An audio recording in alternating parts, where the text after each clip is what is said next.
ಭಾಳ ಚಲೋ ಅದ. ತಾವೆಲ್ಲ ಈಗ ಹೆಂಗೆ ಪ್ರವಚನ ಹಚ್ಚಿರಲ್ಲ, ಒಂದು ತಿಂಗಳು ಒಂದು ಊರಾಗ ಶ್ರಾವಣ ಮಾಸದ ನಿಮಿತ್ತ ಪ್ರವಚನ ಹಚ್ಚಿದ್ರು. ಭಾಳ ಭಕ್ತಿ ಶ್ರದ್ಧಾವಂತ ಊರಿತ್ತು. ಮತ್ತು ಗುರುಗಳೂ ಇಟ್ಟು ಚಲೋ ಹೇಳ್ತಿದ್ರಲ್ಲ ಪ್ರವಚನ, ಭಾಳ ಸುಂದರವಾಗಿ ಹೇಳುತ್ತಿದ್ದರು. ಎಲ್ಲರಿಗೂ, ಪಂಡಿತರಿಗೂ ಪಾಮರರಿಗೂ ತಿಳಿಯುವಂಗೆ ಹೇಳುತ್ತಿದ್ದರು ಅವರು ಗುರುಗಳು ಪ್ರವಚನವನ್ನು.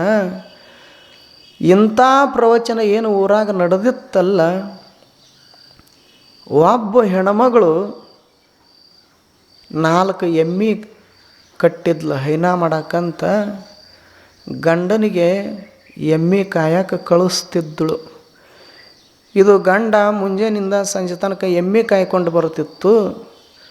ಮತ್ತು ಎಮ್ಮೆ ಹಿಂದೆ ತಿರುಗಾಡಿ ದಣಿವಾಗ್ತಿತ್ತು. ಸುಸ್ತಾಗಿ ಬರುತ್ತಿದ್ದವ. ಸುಸ್ತಾಗಿ ಬಂದು ಶಿಸ್ತಾಗಿ ಉಂಡು ಮಲಗಿ ಬಿಡವ ರಾತ್ರಿ. ಇವನಿಗೆ ಯಾವ ಪುರಾಣ ಬೇಡ, ಪ್ರವಚನ ಬೇಡ. ಮತ್ತು ಹೆಂಡತಿಯರ ಊರಾಗ ಪ್ರವಚನ ನಡೆದೈತಿ, ಹೋಗ್ಬೇಕಂದ್ರೆ ಹೆಂಡತಿಗೂ ಕೈ ತುಂಬ ಕೆಲಸ.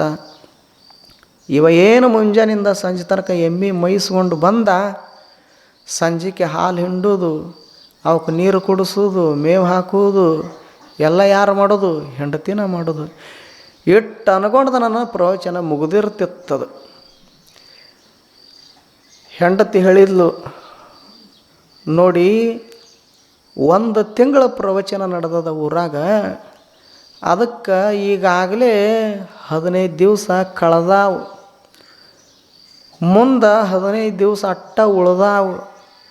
ಅದಕ್ಕೆ ನೀವು ಮುಂಜಾನಿಂದ ಸಂಜೆ ತನಕ ಎಮ್ಮೆ ಕಾಯ್ಕೊಂಡು ಬರ್ತೀರಲ್ಲ, ಸಂಜೆಗೆ 1 ತಾಸು ಪ್ರವಚನ ಕೇಳಕ್ಕೆ ಹೋಗ್ರಿ.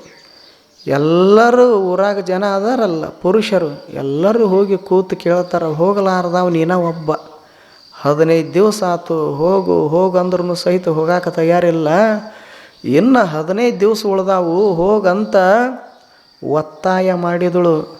ಇವ ಅಂತಿದ್ದ, ನನಗೆ ಭಾಳ ದಣಿವಾಗ್ಯದ, ಇನ್ನೂ 15 ದಿವಸ ಅದ ಆಳ, ನಾಳೆಗೆ ಹೋದ್ರಾತು, ನಾಡಿಗೆ ಹೋದ್ರಾತು ಅಂತ ತಿಳ್ಕೊಂಡು ಇವ ಹಿಂಗೆ ಹೇಳ್ಕೋತ ಬರ್ತಿದ್ದ. ಹೆಂಡತಿ ಇವನಿಗೆ ಹಂಗೆ ಹೇಳ್ಕೋತನ ಇದ್ದಳು. ಕೊನೆಗೆ ಹಿಂಗಾಯ್ತಲ್ಲ, 1 ತಿಂಗಳದೊಳಗೆ ಏನು 15 ದಿವಸ ಉಳಿದಿದ್ವಲ್ಲ, 14 ದಿವಸನೂ ಹೋಗಲಿಲ್ಲವ. ಕೊನೆಗೆ 1 ದಿವಸ ಇತ್ತು, ಮಂಗಲ ಆಗತಿತ್ತು ಅಂದ ಪ್ರವಚನ. ಆವಾಗ ಆ ದಿವಸ ಹೇಳಿದಳು ಹೆಂಡತಿ, ನೋಡ್ರಿ ಈ 1 ದಿವಸ ಹೋಯಿತು ಅಂದ್ರೆ ಮತ್ತೆ ಪ್ರವಚನ ನಿಮಗೆ ಯಾವಾಗ ಸಿಗ್ತದ? 365 ದಿವಸ ಖಾಲಿ. 1 ವರ್ಷ ಆದ ಬಳಿಕ ಈ ಭಾಗ್ಯ ಸಿಗ್ತದೆ, ಕೇಳೋ ಭಾಗ್ಯ. ಅದಕ್ಕೆ ದಯಮಾಡಿ ನಿಮಗೆ ವಿನಂತಿ ಮಾಡ್ಕೋತೀನಿ, ಕೊನೆಗೆ ಈ 1 ದಿವಸರ ನೀವು ಪ್ರವಚನ ಕೇಳಿ ಬರ್ರಿ.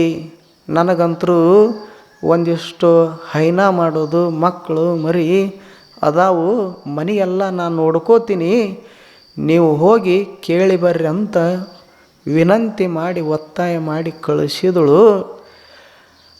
ಅವ 1 ದಿವಸ ಹಿಂಗೆ ಕೇಳ್ಬೇಕಂತ ಬಂದಲ್ಲ, ಭಾಳ ಭಕ್ತಿ ಶ್ರದ್ಧೆಯಿಂದ ಬಂದ. ಬಂದ ಮುಂಜಾನಿಂದ ಸಂಜೆ ತನಕ ಎಮ್ಮೆ ಹಿಂದೆ ತಿರುಗಾಡಿದ್ನಲ್ಲ, ಹಸಿವಾಗಿತ್ತು. ಪ್ರವಚನ ಕೇಳಕ್ಕೆ ಹೆಂಗೆ ಬಂದ? 4 ರೊಟ್ಟಿ ತಿಂದ ಬಂದ. 1000 ಜನ ನೆರೆದಿತ್ತು. ಸುಂದರವಾಗಿ ಗುರುಗಳು ಪ್ರವಚನ ಹೇಳುತ್ತಿದ್ದರು. ಆವಾಗ ಇವ ಬಂದ. 1000 ಜನಗಳು ಮೊದಲ ಬಂದು ಕೂತಿದ್ರು. ಮುಂದೆ ಬಂದು ಕೂಡಕ್ಕೆ ಜಾಗ ಇರಲಿಲ್ಲ. ಅಲ್ಲೇ ಹಿಂದೆ ಬಂದು ಒಂದು ಕಂಬಕ್ಕೆ ಕೂತಿದ್ದ. ಆವಾಗ ಇವ್ರದ್ದು ಪ್ರಾರ್ಥನೆ ನಡೆದಿತ್ತು. ಏನು ನಡೆದಿತ್ತು? ಪ್ರಾರ್ಥನೆ ನಡೆದಿತ್ತು. ಏನು ಪ್ರಾರ್ಥನೆ? ಸಾಂಬ ಸದಾ ಶಿವ, ಸಾಂಬ ಸದಾ ಶಿವ, ಸಾಂಬ ಸದಾ ಶಿವ, ಸಾಂಬ ಸದಾ ಶಿವ. ಇಷ್ಟು ಪ್ರಾರ್ಥನೆ ನಡೆದಿತ್ತು. ಅವ ಏನು ಬಂದು ಕಂಬಕ್ಕೆ ಕೂತಿದ್ದಲ್ಲ, ಇದನ್ನು ಅಟ್ಟ ಕೇಳಿದವ. ಹಿಂಗೆ ಕೇಳಿದಲ್ಲ, ಭಕ್ತಿಯಿಂದ ಕೇಳಿದ. ಶ್ರದ್ಧೆಯಿಂದ ಕೇಳಿದ. ಆ ಪ್ರಾರ್ಥನೆಯೇ ನನ್ನ ಪ್ರಾಣ ಅನ್ನುವಷ್ಟರ ಮಟ್ಟಿಗೆ ಕೂತು ಕೇಳಿದ. ಈ ಕಡೆ ಪ್ರಾರ್ಥನೆ ಮುಗಿದಿತ್ತು, ಆ ಕಡೆಗೆ ಅವನಿಗೆ ನಿದ್ದೆ ಹತ್ತಿತ್ತು. ಇಟ್ಟ ಕೇಳ್ಯಾನವ, ಭಾಳ ಕೇಳಿಲ್ಲ, ನಿಮ್ಮಂಗೆ ಒಂದು ತಾಸು ಕೇಳಿಲ್ಲ. ಒಂದು 5 ನಿಮಿಷದ ಪ್ರಾರ್ಥನೆ ಕೇಳಿದ. ಈ ಕಡೆಗೆ ಇವ್ರದ್ದು ಪ್ರವಚನ ಶುರುವಾಯಿತು, ಆ ಕಡೆಗೆ ಅವನಿಗೆ ನಿದ್ದೆ ಹತ್ತಿತ್ತು. 1 ತಾಸು ಮಸ್ತಾಗಿ ಕೂತು ನಿದ್ರೆ ಮಾಡಿದ ಬಳಿಕ ಪ್ರವಚನ ಮುಗೀತು. ಮುಗಿದ ಬಳಿಕ ಎಲ್ಲರೂ ಪ್ರಸಾದ ಮಾಡಿ ಮನೆಗೆ ಹೋದರು. ಇವ ಎದ್ರಲ್ಲಿ ಹೋಗೋದು, ಮಲಿಗೆ ಬಿಟ್ಟಾನಲ್ಲೇ ಕಂಬಕ್ಕೆ. ಆವಾಗ ಎಲ್ಲರೂ ಹೋದ್ರೂ ಇವ ಹಂಗೆ ಕೂತಿದ್ದ. ಯಾರೋ ನೋಡಿದ್ರು, ಪ್ರವಚನ ಸಮಿತಿಯವರು ನೋಡಿ, ಅಲ್ಲೋ ಇನ್ನೂ ಕೂತಾನಲ್ಲ ಇವ, ಪ್ರವಚನ ಮುಗಿದು ಎಲ್ಲರೂ ಪ್ರಸಾದ ಮಾಡಿ ಮನ್ಯಾಗ ಮಲಗ್ಯಾರ, ಇವ ಇನ್ನೂ ಇಲ್ಲೇ ಕೂತಾನಲ್ಲ, ಎಬ್ಸ್ಬೇಕಂತ ಹೆಂಗೆ ಹೋಗಿ ಮುಟ್ಟಿ ಎಬ್ಸಿದ್ರು. ಎದ್ದವ. ಹೆಂಗೆ ಎದ್ದ? ಸಾಂಬ ಸದಾ ಶಿವ, ಸಾಂಬ ಸದಾ ಶಿವ, ಹಿಂಗೆದ್ದವ. ಅವರು ಎಬ್ಸಿದವ್ರು ಅಂದರು, ಇದ್ರದ್ದು ಫ್ಯೂಸ ಹರೈತಿ ಅಂದರು. ಇದು ನಮ್ಮ ಜಗತ್ತಿನೊಳಗಿಲ್ಲ, ಇವಂದ ಒಂದು ಜಗತ್ತು ಬೇರೆ ಆಗೈತೆ ಅಂತ ಅವರು ತಿಳ್ಕೊಂಡ್ರು. ಅಲ್ಲೋ ಬಂದವರೆಲ್ಲ ಪ್ರವಚನ ಕೇಳಿ ಪ್ರಸಾದ ಮಾಡಿ ಮನ್ಯಾಗ ಮಲಗ್ಯಾರ, ಮತ್ತು ನೀ ಇನ್ನೂ ಇಲ್ಲೇ ಕೂತಿದ್ದೆಲ್ಲ, ಯಾಕೆ ಕುಂತಿದ್ದಿ ಅಂದರು. ಅದಕ್ಕೆ ಉತ್ತರ ಒಂದ, ಸಾಂಬ ಸದಾ ಶಿವ, ಸಾಂಬ ಸದಾ ಶಿವ.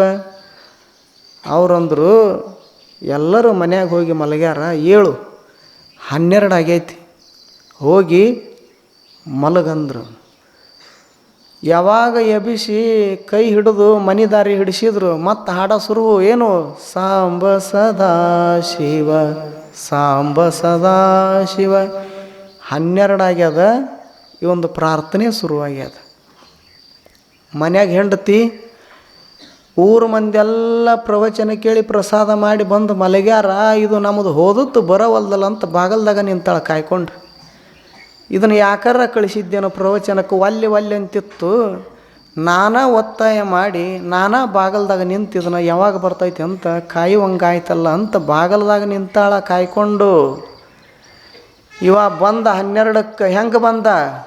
ಸಾಂಬ ಸದಾ ಶಿವ, ಸಾಂಬ ಸದಾ ಶಿವ ಅಂತ ಬಂದ. ಹೆಂಡತೇನು ಬಾಗಲದಾಗ ನಿಂತಿದ್ಲಲ್ಲ, ನಿನ್ನ ಸಾಂಬ ಸದಾ ಶಿವ ಇರುವಲ್ದ್ಯಾಕ? ನೀವು ಹೋಗಿದ್ದು ಯಾವಾಗ, ಬಂದಿದ್ದು ಯಾವಾಗ? 12 ಆಗೈತಿ. ಈಗ ಪ್ರವಚನ 1 ತಾಸು ಐತಿ, ಮತ್ತು 1 ತಾಸು ಮುಗಿದ ಬಳಿಕ ಮನೆಗೆ ಬರ್ಬೇಕಾಗಿತ್ತು ನೀವು ಎಲ್ಲರೂ ಬಂದಂಗೆ. ಮತ್ತು ಇಷ್ಟೊತ್ತು ಯಾಕಾಗಿ ಬಂದು ಲೇಟಾಗಿ ಅಂತ ಕೇಳಿದ್ಲು. ಅದಕ್ಕೆ ಉತ್ತರ, ಸಾಂಬ ಸದಾ. ಇದ ಒಂದು ಸಾಂಬ ಸದಾ ಶಿವ, ಸಾಂಬ ಸದಾ. ಹೆಂಡತಿ ಅಂದಳು, ಹೌದು, ಎಷ್ಟೊತ್ತರ ಯಾಕಾಗಿ ಬರುವಲ್ಲಿ ಯಾಕೆ? ಕೊನೆಗೆ ಪ್ರವಚನ ಕೇಳಕ್ಕೆ ಹೋಗಿದ್ದೆಲ್ಲ, ಏನಾರ ಕೇಳಿ ಬಂದು ಸಾಂಬ ಸದಾ ಶಿವ, ಸಾಂಬ ಸದಾ ಶಿವ. ಹೌದು, ಪ್ರವಚನದೊಳಗೆ ಏನು ಹೇಳಿದರು ಗುರುಗಳು? ಸಾಂಬ ಸದಾ ಶಿವ, ಸಾಂಬ ಸದಾ ಶಿವ. ಏನು ಕೇಳಿದ್ರು ಉತ್ತರ ಒಂದು ಆನ್ಸರ್. ಪ್ರಶ್ನೆ 100, ಉತ್ತರ ಒಂದು. ಏನದು ಉತ್ತರ? ಸಾಂಬ ಸದಾ ಶಿವ, ಸಾಂಬ ಸದಾ ಶಿವ. ಸಿಟ್ಟು ಬಂತು ಹೆಂಡತಿಗೆ. ಆಟ ಹೆಚ್ಚೇನು ನೀನು? ಒಳಗೆ ಬಂದಾರ ಬಾ ಅಂದಳು. ಬಂದವ. ಹೆಂಗೆ ಬಂದ? ಸಾಂಬ ಸದಾ.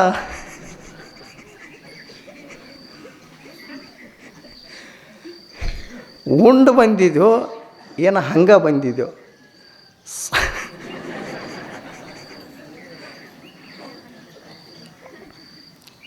ಸಿಟ್ಟು ಬಂದು ಮೂಲ್ಯಾಗ ಒಣಕಿತ್ತು. ಇನ್ನು ಬೀಳ್ತಾವನ್ಲ. ಅದಕ್ಕೆ ಕೂತ್ರೇನ?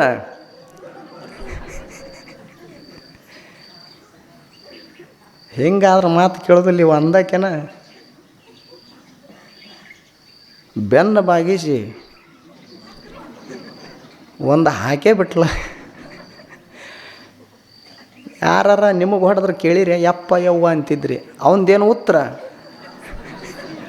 ಹೊಡೆದ್ರೂ ಅಂದ್ರೆ ಭಕ್ತಿ ಆಗಿರ್ಬೇಕಂತ ಒಂದು. ಯಾವಾಗ ಒಂದು ಹೇಟು ಒಣಕಿ ತೊಗೊಂಡು ಹೊಡೆದಳು ಕಟ್ಟಿಗೆ ಒಣಕಿತ್ತದ. ಅವನ ಅಂತರಂಗದೊಳಗೆ ಶರೀರದೊಳಗೆ ಎದೆಯೊಳಗೆ ಭಕ್ತಿ ತುಂಬಿತ್ತಲ್ಲ, ಆ ಭಕ್ತಿಯ ಶಕ್ತಿಗೆ ಕಟ್ಟಿಗೆ ಅಂತ ಕಟ್ಟಿಗೆ ಒಣಕಿ ಅವನ ಬೆನ್ನಿಗೆ ಸ್ಪರ್ಶ ಆಗಿ ಬಂಗಾರದ ಒಣಕೆ ಆಯ್ತದು.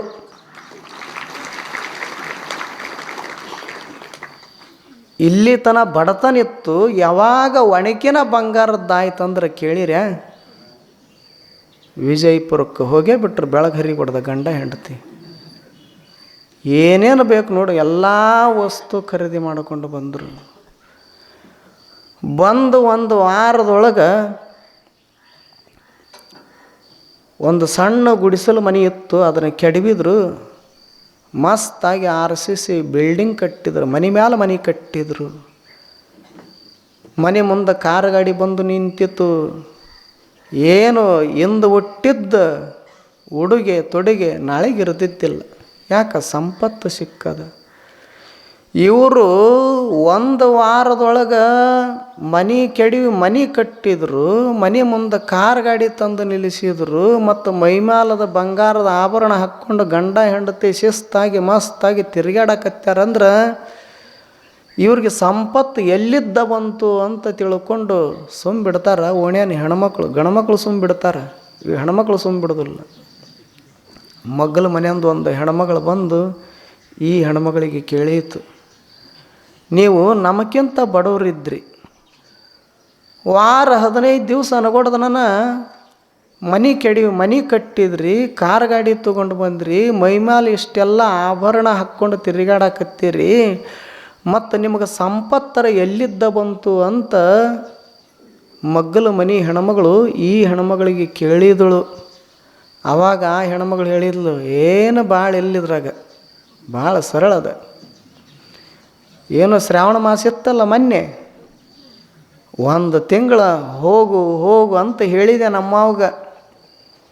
ಇವ ನಾಳೆ ಹೊಕ್ಕೀನಿ ನಾಡ್ದು ಹೊಕ್ಕೀನಿ ಅಂತ ಹಿಂಗೆ ಹೇಳ್ಕೋತ ಬಂತು. ಆದರೂ ಕೊನೆಗೆ ಪ್ರವಚನ ಮಂಗಲಕ್ಕೆ ಬಿಡಲಿಲ್ಲ. ನಾನು ಒತ್ತಾಯ ಮಾಡಿ ಪ್ರವಚನ ಕೇಳಾಕ ಕಳಿಸಿದ್ದೆ. ಮತ್ತು ಹಂಗೆ ಹೋಗಲಿಲ್ಲ. ಮುಂಜಾನೆಯಿಂದ ಸಂಜೆ ತನಕ ಎಮ್ಮೆ ಹಿಂದೆ ತಿರುಗಾಡಿ ಬಂದಿದ್ನಲ್ಲ, ಕಾಯ್ಕೊಂಡು ಹಸಿವಾಗಿ ಬಂದಿದ್ದ. 4 ರೊಟ್ಟಿ ಉಂಡ ಹೋಗಿದ್ದ. ಆವಾಗ ಹೋದ ಬಳಿಕ ಅಲ್ಲೊಂದು ಕಂಬಿತ್ತಂತ, ಕಂಬಕ್ಕೆ ಕೂತಿದ್ದಂತ, ಅಲ್ಲಿ ಪ್ರಾರ್ಥನೆ ಪ್ರಾರಂಭ ಆಗಿತ್ತಂತ. ಅಟ್ಟು ಕೇಳಗೊಡ್ದನ ನಿದ್ದೆ ಹತ್ತಿತ್ತಂತ. 12ಕ್ಕೆ ಸಮಿತಿಯವರು ಯಾವನೋ ಒಬ್ಬ ಕೂತಾನಲ್ಲಂತ ಎಬ್ಸಿದ್ರಂತ. ನಮ್ಮವ ಭಾಳ ಭಕ್ತಿಯಿಂದ ಪ್ರಾರ್ಥನೆ ಕೇಳಿ ಕೂತಿದ್ದಲ್ಲ, ಅದಕ್ಕೆ ಸಾಂಬ ಸದಾಶಿವ ಅಂತ ಎದ್ನಂತ. ಮನೆ ದಾರಿ ಹಿಡಿಸಿ ಕೈ ಬಿಟ್ಟರು. ದಾರಿ ಗುಂಟನು ಇದನ್ನು ಹಾಡ್ಕೋತ ಬಂದ. ಮತ್ತು ನಾನು ಇಟ್ಟೊತ್ತ್ಯಾಕೆ ಬಂದ್ರಿ ಅಂತ ಕೇಳಿದೆ. ಸಾಂಬ ಸದಾಶಿವ ಅಂದ. ಏನು ಪ್ರಸಾದ ಮಾಡಿ ಬಂದ್ರಿ? ಸಾಂಬ ಸದಾಶಿವ ಅಂದ. ಗುರುಗಳು ಏನು ಹೇಳಿದರು? ಸಾಂಬ ಸದಾಶಿವ. ಎಲ್ಲದಕ್ಕೂ ಬರೀ ಒಂದು ಉತ್ತರ ಹೇಳ್ತಿತ್ತು. ಕೊನೆಗೆ ಸಿಟ್ಟು ಬಂತು. ಒಣಕಿ ತೊಗೊಂಡು ಒಂದು ಬಿಗದೆ ಒಣಕಿ ನಮ್ಮದು ಕಟ್ಟಿಗೆದು ಬಂಗಾರದ್ದಾಗೈತಿ, ಅದಕ್ಕೆ ಬಂಗಾರದ ಒಣಕಿ ವಿಜಯಪುರಕ್ಕೆ ಹೋಗಿವಿ, ಮಾರೀವಿ, ಮನೆ ಕಟ್ಟಿಸೀವಿ, ಕಾರ್ ಗಾಡಿ ತಂದು ನಿಲ್ಲಿಸೀವಿ, ಮೈ ಮೇಲೆ ಬಂಗಾರ ಹಾಕ್ಕೊಂಡು ಆನಂದ ಪಡಾಕತ್ತೀವಿ. ಇಟ್ಟಾಗೈತಿ ನೋಡಂತ ಈ ಹೆಣ್ಮಗಳು ಮಗ್ಗಲ ಮನೆ ಹೆಣ್ಮಗಳು ಕೇಳಿದ್ಲಲ್ಲ, ಆ ಹೆಣ್ಮಗಳಿಗೆ ಹೇಳಿದಳು. ಆ ಹೆಣ್ಮಗಳ ತಲೆಗೇನು ಬಂತೀಗ? ಮುಂದಿನ ಶ್ರಾವಣ ಮಾಸ ಯಾವಾಗ ಬಂದಿತ್ತೋ ನನ್ನ ಗಂಡನ ಯಾವಾಗ ಪ್ರವಚನ ಕೇಳಕ್ಕೆ ಕಳಿಸ್ಯಾನು. ಇದು ಹಿಂಗೆ ಅಲ್ಲ. ಮುಂದಿನ ವರ್ಷ ಕಾಯ್ಕೋತ ಆ ಹೆಣ್ಮಗಳು ಕುಂತಳು. ಇಲ್ಲಿ ಕೇಳ್ಯಾಳ, ಈ ಹೆಣ್ಮಗಳು ಗಂಡನ ಹೆಂಗೆ ಕಳಿಸ್ಯಾಳು ನೋಡು, ಹಂಗೆ ಕಳ್ಸಾಕಿ. ಆಕಿನೂ ಉಣಿಸೇ ಕಳ್ಸಾಕಿ. ಅವ ಉಣಲಿಲ್ಲ ಅಂದ್ರೆ ಉಣಿಸಿ ಕಳ್ಸಾಕಿ. ಈಗ ಅಂದ್ರೆ ಅವರು ಮಾಡ್ಯಾರಂದ್ರೆ ಅವ್ರಂಗನ ಮಾಡೋದು ನಮ್ಮದು ಭಕ್ತಿ.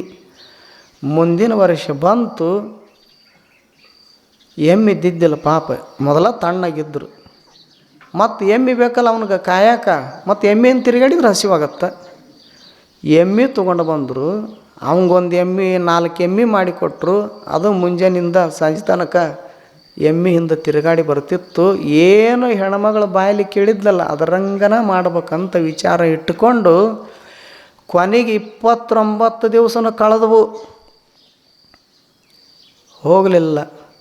ಕೊನೆಗೆ 30ನೇ ದಿವಸಕ್ಕೆ ನೀನು ಹೋಗು, ಕಂಬಕ್ಕನ ಕೂಡು, ಪ್ರಾರ್ಥನೆ ಅಟ್ಟ ಕೇಳು, ಆ ಬಳಿಕ ಕಣ್ಣು ಮುಚ್ಚಿಬಿಡು. ಎಲ್ಲ ಕಲಿಸಿದ ಭಕ್ತಿ ಅಂದು ಉಪಯೋಗಕ್ಕೆ ಬರೋದಿಲ್ಲ. ಅವಂದು ತನ್ನಷ್ಟಕ್ಕೆ ತಾನ ಹುಟ್ಟಿತ್ತು ಭಕ್ತಿ.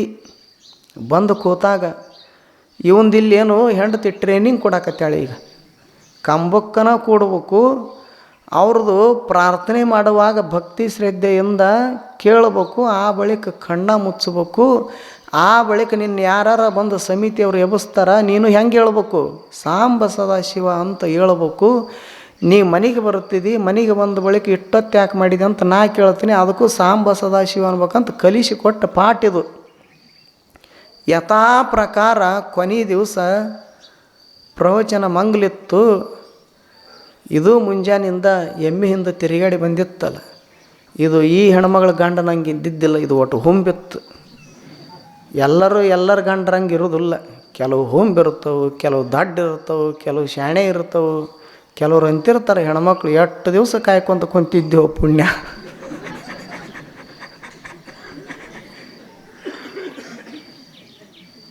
ಯಾವ ದೇವ್ರಿಗೆ ಹರಕೆ ಹೊತ್ತು ಕುಂತಿದ್ದೆಪ್ಪ ಅನ್ನೋದಿಲ್ಲ. ಯಾರಿಗೆ ಹೇಳ್ಬೇಕು, ಅವರು ಹೆಣ್ಮಕ್ಳು ದೇವ್ರಿಗೆ ಹೇಳ್ಬೇಕು, ಮತ್ತಾರಿಗೆ ಹೇಳ್ಬೇಕು? ಹೇಳಿದ್ರಾರ ಇವ ಎಲ್ಲಿ ಕೇಳ್ತಾನೆ? ಇಂಥವಿದ್ದವ ಗಂಡ ಕ್ಯಾಟ್ ಹೊಂಬಿದ್ದ. ಮುಂಜಾನಿಂದ ಎಮ್ಮೆಯಿಂದ ತಿರುಗಾಡಿ ಬಂದು ಆಕೆ ಗಂಡ 4 ರೊಟ್ಟಿ ತಿಂದಿದ್ನಲ್ಲ, ಇದು ಬರೋಬ್ಬರಿ 8 ಬಿಗಿತು. 8 ರೊಟ್ಟಿ ಉಂಡು ಯಾವ ಕಂಬಕ್ಕೆ ಹೇಳಿದ್ರಲ್ಲ ಆ ಕಂಬ ಖಾಲಿ ಇರ್ತದ. ಆ ಕಂಬ ಇಂಥವ್ರನ್ನ ಕುಡಿಸುವಂತಿತ್ತದು. ಕಂಬ ಭಾಳ ಮಜಾ ಇತ್ತು. ಇಂಥವ್ರಿಗಾಗಿ ರಿಸರ್ವ್ ಇರ್ತದ ಕಂಬ. ಇವನು ಬಂದು ಅದ ಕಂಬಕ್ಕೆ ಕೂತ. ಇನ್ನೂ ಪ್ರಾರ್ಥನೆ ಶುರುವಾಗಿದ್ದಿಲ್ಲ. ಅವ ಬಂದಾಗ ಪ್ರಾರ್ಥನೆ ಶುರುವಿತ್ತು. ಆ ಹೆಣ್ಮಗಳು ಗಂಡು ಬಂದಾಗ ಇವ 8 ರೊಟ್ಟಿ ತಿಂದು ಬಂದಿದ್ನಲ್ಲ, ಇನ್ನೂ ತಬಲ ಪೇಟಿ ಕುಡ್ಸಾಕತ್ತಿದ್ರು ಅವರು ಶ್ರುತಿನ. ಇನ್ನೂ ಪ್ರಾರ್ಥನೆ ಇಲ್ಲ, ಬರೀ ತಬಲ ಪೇಟಿ ಶ್ರುತಿ ಕುಡ್ಸಾಕತ್ತಿದ್ರು. ಕೂಡಿಸಿ ಇನ್ನೇನು ಹಾಡ್ಬೇಕು ಅನ್ಕೊಡ್ದು ಅದಕ್ಕೆ ನಿದ್ದೆ ಹತ್ತಿಬಿಟ್ಟು, ಅದಕ್ಕೆ ಮೊದಲ ನಿದ್ದೆ ಹತ್ತಿಬಿಡ್ತಿ. ಪ್ರಾರ್ಥನೆಯೂ ಕೇಳಿಲ್ಲ, ಪ್ರವಚನ ಅಂತರೂ ದೂರಿನ ಮಾತು. ಮತ್ತು ಕಲಿಸಿಕೊಟ್ಟಿದ್ಲಲ್ಲ ಹೆಂಡತಿ. ರಾತ್ರಿ 12ಕ್ಕೆ ಹೋದ ವರ್ಷ ಒಬ್ಬ ಹಿಂಗೆ ಕೂತಿದ್ದ, ಈ ವರ್ಷನೂ ಮತ್ತೊಬ್ಬ ಬಂದಾನಪ್ಪ, ಎಬ್ಸ್ರಿ ಅವನಂತ ಸಮಿತಿಯವರು ಎಬ್ಸಿದ್ರು. ಅವನು ಸಾಂಬ ಸದಾ ಅಂತ ಶುರು ಮಾಡಿದ. ಸಮಿತಿಯವ್ರು ಅಂದರು, ಆಟ ಹಚ್ಚಿರ್ನು ವರ್ಷಕ್ಕೊಬ್ರು ಅಂದ್ರೆ ಅವ್ರು. ಹೋದ ವರ್ಷನೂ ಇಂಥವನ ಬಂದಿದ್ದ, ಸಾಕು ಶಾಣ್ಯಾರದಿರಿ ನಡ್ರಿ ಅಂತ ಮನೆ ದಾರಿ ಹಿಡಿಸಿ ಕೈ ಬಿಟ್ರು. ಇದು ಹಾಡ್ಕೋತ ಬಂತು ಮನೆಗೆ. ಮತ್ತು ಆ ಹೆಣ್ಮಗಳದೆಲ್ಲ ಕೇಳಿದ್ಲಲ್ಲ. ಬಂದು ಕೂಡ್ಲೇನ ಇಷ್ಟ್ಯಾಕೆ ಲೇಟು, ಇಷ್ಟ್ಯಾಕೆ ತಡ ಆಗಿ ಬಂದ್ರಿ, ಗುರುಗಳು ಏನು ಹೇಳಿದರು, ಏನು ಪ್ರಸಾದ ಉಂಡು ಬಂದು ಹೀಗೆಲ್ಲ ಕೇಳ್ಬೇಕಂತ ಹೇಳಿದ್ಲಲ್ಲ. ಇದನ್ನ ಕೇಳಿಲ್ಲ. ರಾತ್ರಿ 12 ಆಗಿತ್ತು. ಇದು ಸಾಂಬ ಸದಾ ಶಿವ ಅನ್ಕೋತ ಬಂತು. ಇಷ್ಟ್ಯಾಕೆ ತಡ ಆಗಿ ಬಂದ್ರಿ ಅಂದಳು. ಸಾಂಬ ಸದಾಶಿವ ಅಂದ. ಮತ್ತು ಪುರಾಣದೊಳಗೆ ಏನು ಕೇಳಿದ್ರಿ? ಸಾಂಬ ಸದಾಶಿವ. ಪ್ರಸಾದ ಏನು ಮಾಡಿಸಿದ್ರು? ಸಾಂಬ ಸದಾಶಿವ. ಯಾಕಿರುವಲ್ದ್ಯಾಕ ಒಳಗೆ ಬರ್ರಿ ಅಂದಳು. ಆ ಹೆಣ್ಮಗಳ ಗಂಡ ಒಳಗೆ ಬರ್ರಿ ಅಂದಾಗ ಸಾಂಬ ಸದಾಶಿವ ಅಂದಿದ್ದವ. ಇವ ನಾಯಕ ಬರಲಿ ಅಂದ.